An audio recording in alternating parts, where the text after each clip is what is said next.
We've got another wavelength frequency energy related calculation. This one uses the Bohr model. Bohr model is based, or at least calculations of it, are based on the Rydberg equation, which relates the energy either given off or taken in by an electron as it moves from one energy level, n, to a different one.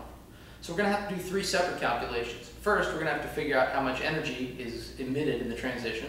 Then we're going to have to convert that to frequency, and finally convert that frequency into a wavelength. So let's get started. Here's our question. The electron is dropping from level 6 to level 2. So as we write the Rydberg equation out, E equals minus 2.18 times 10 to the minus 18 joules, multiplied by 1 over the final level, which is 2 squared, minus the initial level, which is 6 squared. Do this out in your calculator, and it comes out to 4.84 times 10 to the minus 19 joules. Make sure you get that answer. Now we're going to take that energy and convert it into a frequency. So, using the second equation, F is E divided by H. The Planck relation rearranged.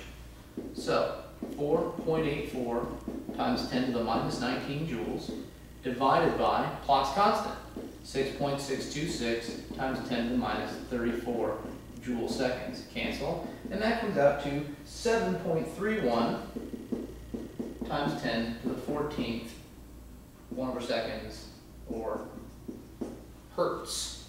Finally, we're going to go and find what the wavelength actually is.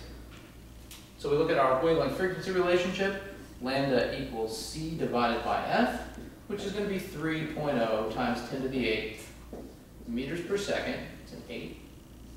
Divided by that frequency that we calculated, 7.31 times 10 to the 14th 1 over seconds. 1 over seconds cancel. These are the meters.